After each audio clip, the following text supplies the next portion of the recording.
Hey, everyone, and welcome back to another episode of A Brighter Future Starts Here, sponsored by the American Society for the Positive Care of Children. Today, we're happy to bring you Roderick Chambers to discuss bullying, monitoring your internet persona, and protecting yourself in a digital world in honor of National Bullying Prevention Month. Welcome, Roderick. Nice to have you. Thank you so much for having me on today. It's a pleasure as well to be on and chatting.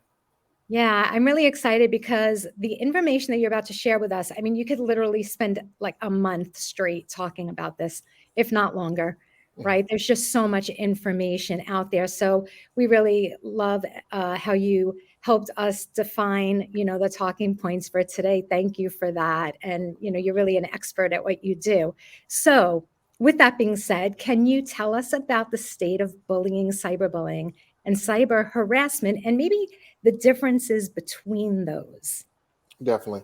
Well, October is National Anti-Bullying Month. I think over the years, and of course with all things evolution of what I call from a security perspective are threats. So my background is in intelligence collection, and then security, mostly diving into more information security.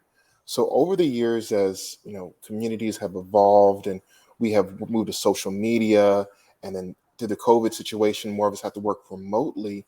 Bullying has evolved into digital Mhm. issues now. And one of the key things that we look at is understanding what is bullying, which is, it's usually what I would say, what I think I grew up with is using force or coercion or threats to abuse someone. Yeah. It takes it above peer pressure. But now, with all things evolving in terminology, we have to tack on cyber harassment as well, too, part of anti-bullying as well, which cyber harassment usually pertains to this unconsented conduct, threatening or harassing, individuals, whether email or instant messages, blogs or websites, or we'll talk about a little bit later, influencers, these challenge campaigns, what that will do in our communities. When you say the challenge campaigns, you mean like dumping a bucket of cold water, like that type of those challenge? Absolutely, absolutely. I know it's not agnostic. It's not pertains to one platform. We always say TikTok, but we've seen every platform and word of mouth, and these challenges pop up all the time. And we really need to be cognizant on what that will do as far as peer pressure. The Yeah, bullying aspect, harassment aspect of that as well. right. And how dangerous each Mhm. challenge gets, Absolutely, one after the next, absolutely, increasingly more edgy or absolutely, dangerous. So, having absolutely. said that, is there a profile of a typical victim for cyberbullying? Well, there actually is not a profile for it. It spans across, our youth, even adults as well too. I mean, usually we look at anti-bullying, we focus more on our schools and education system, communities, peers, but it also occurs in our college and universities and even at work as well. You would Mm, want to take things such as, trying to, put peer pressure or bully someone into giving you their lunch money every day. Well, think about that going back to work, and a lot of people they're in a hybrid system, come back to the office or stay at home, and you might have some peer pressure to do one or the other, and right. sometimes it can get a very forceful. So bullying, is definitely it expands across all age ranges, all demographics, and all environments now, and it's very hard to see those lines. They've been blended together a whole lot right now. Right. So, what we once defined as bullying, like you said, with the lunch money or, forcing somebody to give up something or forcing somebody to do something, now it takes on a whole different look. Absolutely, absolutely, and it hits everybody: parents, uh, young adults, our kids, even at very young ages. It starts off, and that really brings apart some of those social media Mm, exchanges now. And if you recall back, just like you said, the ice bucket challenge, yeah. something very. If you would ask, out of 10 people who did the challenge, why did we do that challenge? I can almost say half of them didn't realize it was for a medical purpose, raising donations and awareness for it. But most people just did it just because they saw somebody else on there. Well, that expanded over the years. There was the Tide Pod, where kids were eating Tide Pods. There was cinnamon challenge where kids would snort cinnamon, see how long they could take it. A lot of these things are on your, definitely it's not a media specific, I say YouTube and TikTok, Instagram, not that those companies are there specifically, but influencing those individuals with the power to influence, hundreds, if not thousands of people with a challenge or an action or a fad. That's what's going on right now. That's so interesting. It brings to mind about how, while some parents may not be online on Facebook or on TikTok, social media, how important is it for parents to be online and to be aware of what's actually going on out there? Yes, for 2021, if we've all lived through it, it's so important to be involved. What's happening now is that I've seen is that even our young kids, 2 and 3 years old, do the virtual working and remote situation. They've gone used to using iPads, Yeah. dialing into their classroom, changing their names on Zoom, muting simple things such as muting the mic, turning on the camera. The age range of understanding technology has changed to very, very young. I always kind of consider tech companies will want to build application to devices to fit the youngest audience member, but also the older seniors, individuals who may be going through Alzheimer's. How do we make this product easier to use? How can we have them navigate? All of those benefits that we're getting requires us, as parents, as those who are caretakers looking over, to be involved with technology. What are our children, are the people that we care for, what are they using? The apps they're using, applications. I always use the acronyms, try to stay away from that, but application they're using, the hardware they're using, iPads or cell phones, or even watches nowadays. Yeah. Being involved to know how they all communicate, what are they being used for? That's very important that we stay updated with those. Yeah, that makes a lot of sense. I remember that before my nieces had iPhones, they had the iTouch, Mhm. which allowed them access to certain applications, as you say, but also in limited capacity to what they were able to really access out there. That's right.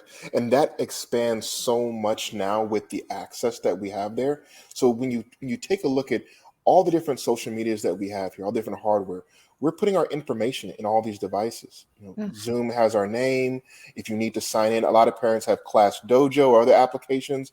You're signing your name into those, your kids' name those, their class, their age group, and something that we've all become aware of in 2021, which is something that I try to fight against, is data breaches. Mhm. Our data is just out there. So we all have a digital profile, whether we want to or not.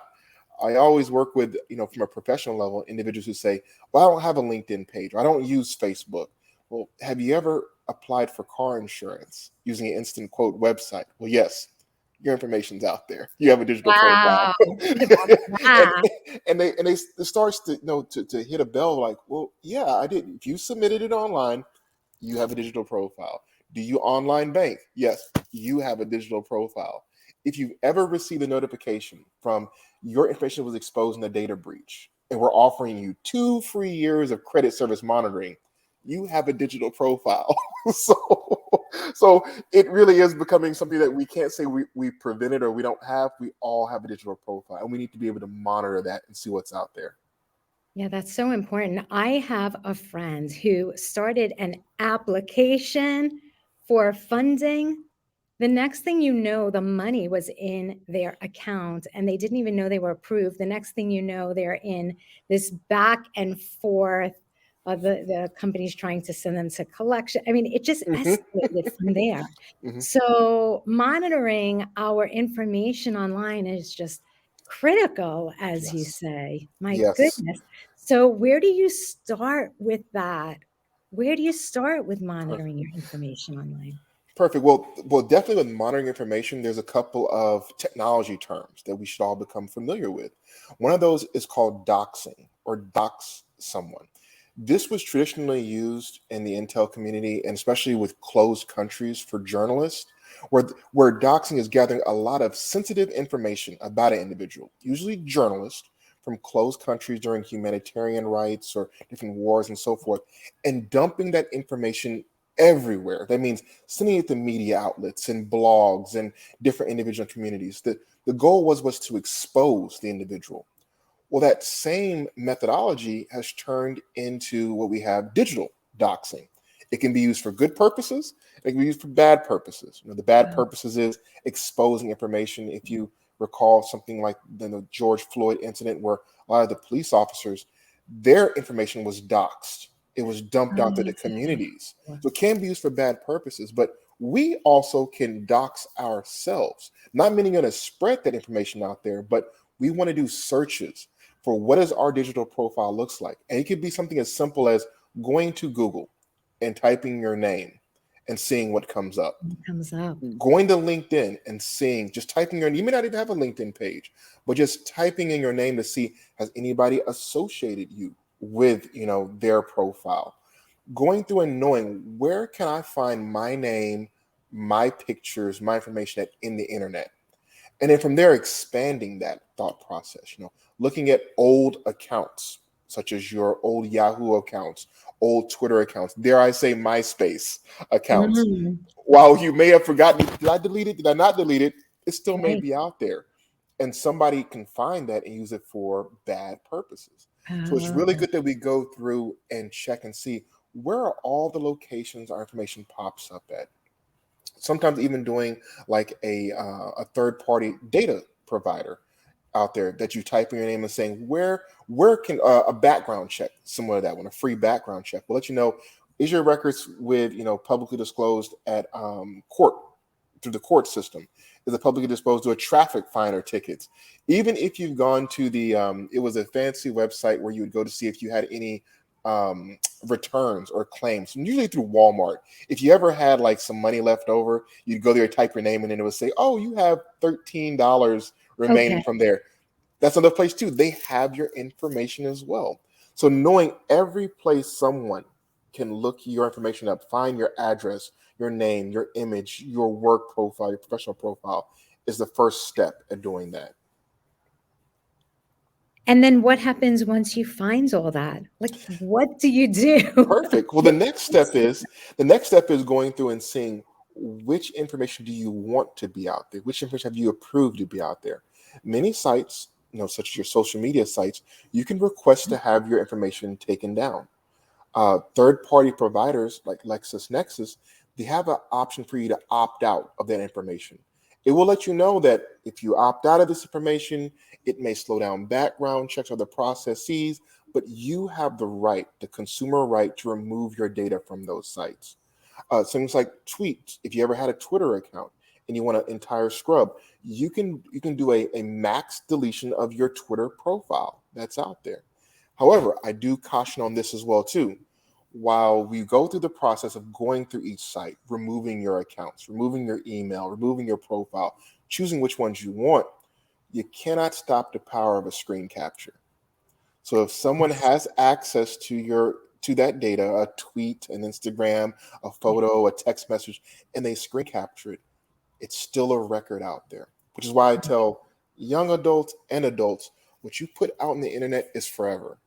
So try to give it a second thought before you text it out or Facebook it out or tweet it out. And just make sure that if someone is to screen capture this, with this, what would this look like? If somebody was to screen capture that. So that would be, as a consumer, you have the right to take down information that's out there and to reduce your profile. I think that's such important information because kids think that since they're Snapchatting something, there's a picture that's only up for a few seconds. No, it's up forever if somebody screenshots it. And I think you raise a really valid point. Now, I'm a little curious about passwords. Mhm. How often do you recommend we change passwords? There are passwords for everything. And as soon as you have all your passwords and as soon as you memorize them, the next thing you Mhm. know, the company is asking you, oh, we just changed this feature or other. It's time for you to update your password. So, what's the recommendation on that? That is so true. This is one thing I battle with all the time. Individuals really, I feel like it's like a mutiny on the ship, is that I tell them to change their password, but First things first, multi-factor authentication. If you have the opportunity to opt in to multi-factor authentication, to send a text message to your phone or another email device, set that up first. As far as passwords, you can use something like a password manager that creates very long passwords and it stores it in a vault. Yes, the threat is if somebody ever hacks the password manager, all your passwords are gone, but it's a level of security that's there, a Mm. subscription-based password generator. Also, use phrases. I know people like to use, I'm going to say it because it's probably out there, first name, last name, or first a combination of initials in your date of birth, Oh, siblings or children's name, first name, last name, date of birth, or your pet's name, which can all be found on a Facebook profile if it just took me a little bit of searching, using large phrases like I love American SPCC 2021. I love There you that. go. It's a I'm whole confusing my phrase there. passwords. But those are what you want to do. You want to use phrases, making it difficult, but yet so you can remember it. One of the big things that people say is, I have so many accounts that I have to keep memorizing these passwords. That's tough. So which is why I recommend a password vault, a password generator, and then multi-factor authentication. And if not, lovely phrases. They work out well. Yeah, that's such a great idea. Never thought of that. Super good idea. So let's talk about let's go back to cyberbullying for a minute. Mhm. Let's Yes. talk about what somebody can do when they find that they're being cyberbullied. Absolutely. When you find out you're being cyberbullied, and you have those issues going on, the first thing is, finding yourself a trusted confidant, a source to go and talk to. That could be a school counselor, that can be a parent. In my household, I have a 13 and a 7-year-old, and they both know that they can go to someone besides mom and dad. They can go to Mimi and Pawpaw and talk to them. While they may not be able to figure everything out, they have an outlet to talk to. Right. And so with cyberbullying, you do have to encourage, show your youngster out there ways that, how do I report this? My son plays a lot of video games, such as the Switch, Nintendo Switch, and the PlayStation. Yeah. Well, and Discord channels for gamers. Well, you can report an event or cyberbullying in your chat with your own peers, and it's good to show them where those buttons and functionality are at. They can take some independence and action on their own. They can enable their own advocacy. But truly, within schools, your counselor, your parents, a trusted confidant, a friend, even going forth to such groups, community groups as well too, can provide guidance as well. Yeah. It's so important to have somebody that you can count on, especially younger person having an adult that they can really trust. I know that my younger son was on one of his, I guess it was Fortnite, and he came downstairs and he was all concerned. He said, Mom, so and so said they were going to kick me, they were going to get me kicked off of this platform. Mhm, So we were trying to explain to him, no, like with mhm, our limited knowledge, right? With our limited knowledge, we were trying to explain to him, no, they can't get you kicked off because all you have to do is explain, if anybody asks you, explain what happened. And he's like, no, it's not that. It's that he knows how to hack the system so he can move me like himself. I'm like, what do you do with that? There was nothing I can say that was consoling because I really didn't even know how to touch that with a 10-foot pole. It is so true. This, which is why we have to stay plugged in with the technology. Everything from, they call it Zoom bombing, where our youth know how to code and they know the different ways of vulnerabilities in software. And just like you said, Mm. with video games being in that, they know how to hack the system. This is staying engaged with your youngster, knowing what they're doing. My son does the Right. same thing. He'll explain to me about bots they create, and this person has a user group, and it's very interesting to hear this. But I think the word of encouragement that we can give them is that you know maybe this isn't the group for you to be part of. What is so attractive about being a part of this platform that you want to stay on there? Because you also want to look at the point of view of, you don't want bad influences either. What do you have to do to stay a member of that platform? That's what I Mm. always ask them. If the stakes are too high, then that's not a platform you want to be part of, because you don't want to do the same thing to somebody else. It's trying to stop that cycle. Whatever you do to get into that platform, they're probably going to actually, then you might adopt those same practices on somebody else, and that cycle continues. So break the cycle, and it's tough. As a it's coming from an adult saying break the cycle, leave the platform, leave the group. It's the end of the world for them. And in our Right. minds, we're like, no, it's not. You're starting your own. But as it seems that peers amongst their college, they do band together. My son was the same way, where others had the same issue and they made their own group. It was very that until you actually talk about it, with someone else, then you had a shared struggle, and they turn their shared struggle into a success. We'll make our own platform. We'll figure out how to code ourselves. They created rules for their platform group. Very impressive, on what they Yeah. wanted to have themselves. But it's opening that dialogue up, which what you did. There's some things you can't really control, but giving them options is the best step. That makes me think about gang activity, Yes, it right? In does. order to be accepted into a gang, you have to do something, and it's usually not something very good. And then here, in order to get onto some kind of platform or to keep your status on some kind of platform, you have a gaming platform, to say the least, you have to do something negative. So that really landed for me when you said that. That makes a Absolutely. lot of sense, to have these vital conversations with our children so that they Absolutely. understand the type of grooming that this activity can open the door for. Even if it is Absolutely. at first online, you never know where it can go. Absolutely. And that's what's happening with a lot of these influences and challenges as well too. It's you look at that as grooming them. We have challenges that are out there. We deal with this a lot with like misinformation and disinformation. But escalating things such as, in our schools, which a challenge was a trash or cafeteria day, you know, and Oh, bullying can come in there from peer pressure. While your child may not be on those platforms, it just takes one other kid to say, hey, this is the new challenge. And what's happening in our society is likes. We want likes. We want our platform, our video to have the most likes. So the challenge is out there, trash your cafeteria. Who's to say that somebody won't up the ante on that one? We want to get more likes, so we're going to trash the cafeteria and a classroom. There's another one which goes into that, which cyber harassment is. Another month was kiss your best friend's girlfriend. That oh, yeah. encroaches on sexual harassment. And so these influences, and we don't want those things to escalate. So influencers, and I know some of our viewers, we have some users who may have a YouTube platform. It's important to know which challenge, which social media trend they're endorsing. We don't want to up the ante on these things. Some of these experiments, on YouTube shows these, the eating game, and a lot of times whenever I was growing up, there was always a disclaimer, these are done by trained professionals and these are not, depicting reality. On YouTubes and TikToks and Instagrams, you don't get that disclaimer. So a No. lot of people see it and they're like, oh yeah, absolutely. They don't give them the warnings for that.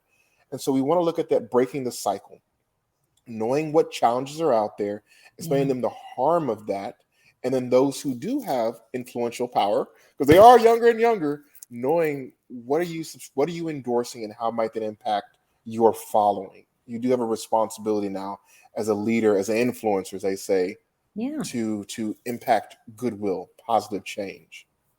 Absolutely. Once you get to a point where you have people who are following you and watching what you're doing, then it's your social responsibility to give back in that way.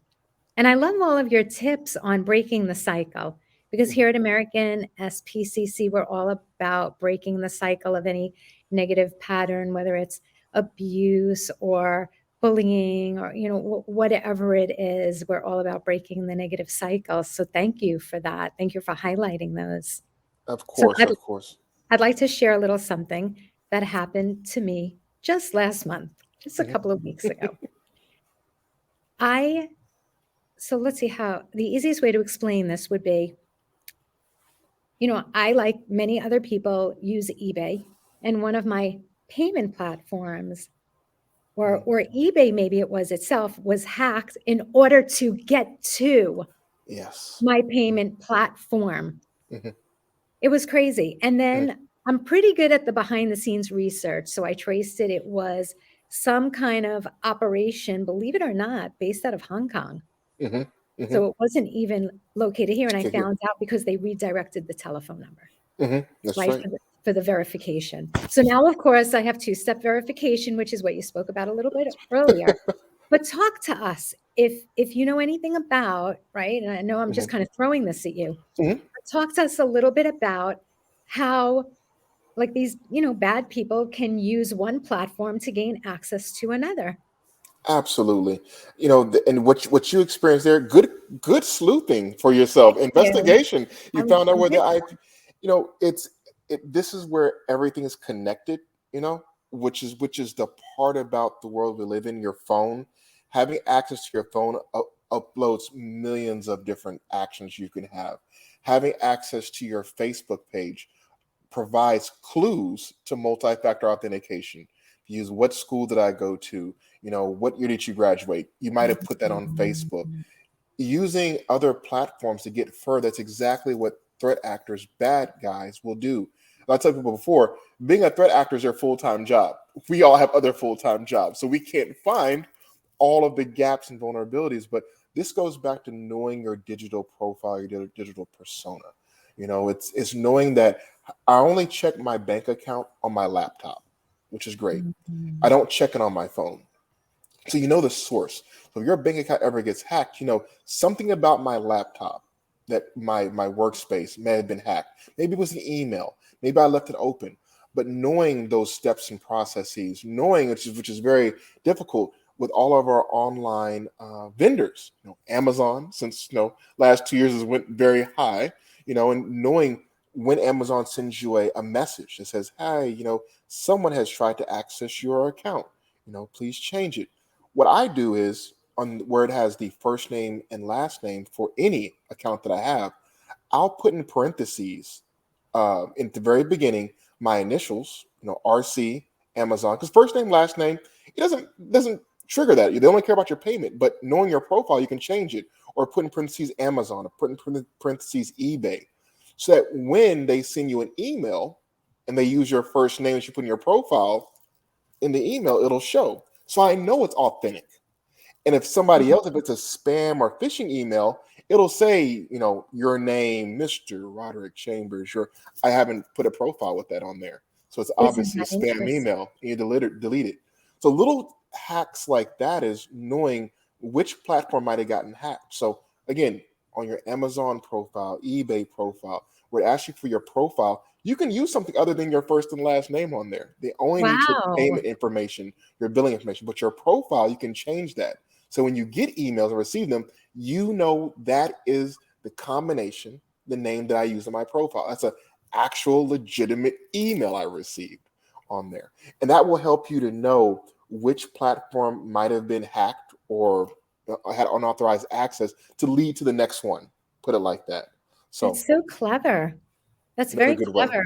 Yeah, Thank you. I Yep. think that we're so used to following the rules, like, "What's your first name? Tracy. What's your last name? Paula." Like, I would never think to put something else in a parenthesis. I Exactly.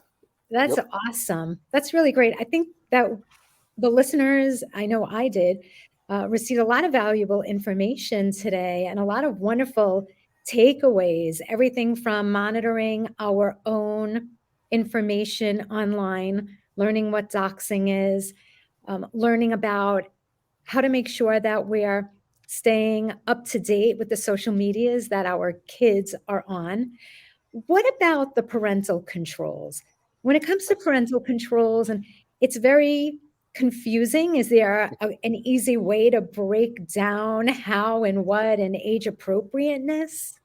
It's that's one of the big things for as far as parents to say this: don't run from technology and don't think you can take your technology away from your kids because they'll find a way. Somebody has it.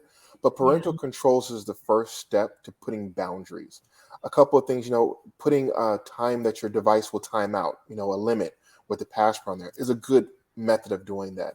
Some parents have reached out and asked for, hey, because there is spyware that you can put on, you can look at everything your child's sending. That breaches the trust, the confidentiality with that. You didn't explain it. So I'd shy away from those types of spyware things you can put on an Okay. account, but putting things, timing limitations on there, a good password management. When my kids download anything on their iPad, whether it's free or not, I get a message that says something has been downloaded, something has been added. So I know Oh, what apps and movies are on there. Creating, which for your 13 and 14-year-olds kids accounts and Netflix, limited content, but you can watch it on our living room TV or your home TV. Why do you need it on your phone or something very personal? So knowing those limitations, when you step out the house with something mobile, I want limitations on it.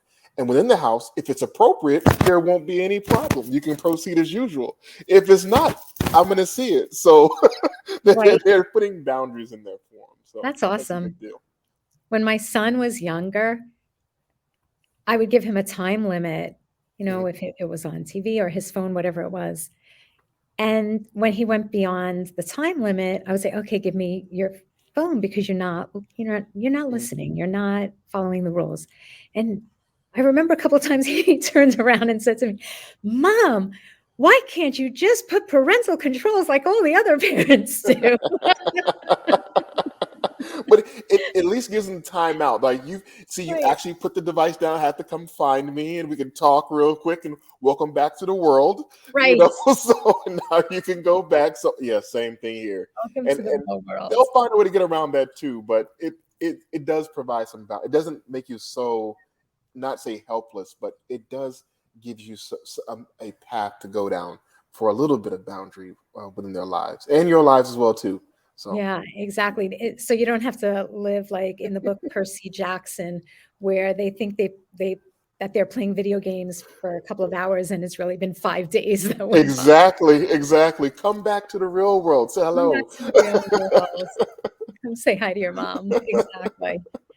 Oh my God, this has been amazing. Thank you so much for Absolutely. all of this valuable information that you've shared with us.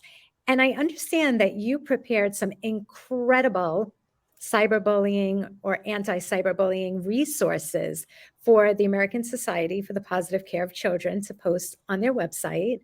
So thank you for that. Do you want to just give us kind of an overview of what those are? Yes, absolutely. So a lot of those are going to be helpful guides for social media, so like your Instagram, your TikToks, how to actually look at those and influencing sites. I made it very, very, one of the things is making it user friendly so they can read.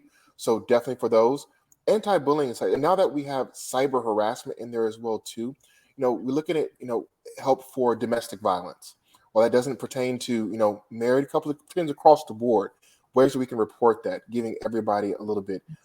Also, those who are caretakers, you might be caretaking over, a young person or even adult too. Ways to go get help from there too, as far as adults. And then most importantly, also coming from, what happens if your child is the bully? Mm. Resources there as well too, to help again break the cycle, provide some new resources to help out with that. So that'll be all fantastic for parents, adults, and caretakers. Thank you so much for joining us today. We really, really appreciate it. And all of that valuable information can be accessed at americanspcc.org. All of those wonderful resources. So thank you again, everyone. Roderick Chambers. Oh, and if you want to find him outside of this interview, here he is on LinkedIn. You can There we find go. him on LinkedIn. So feel free to reach out. And thank you again for everything that you shared. We appreciate you.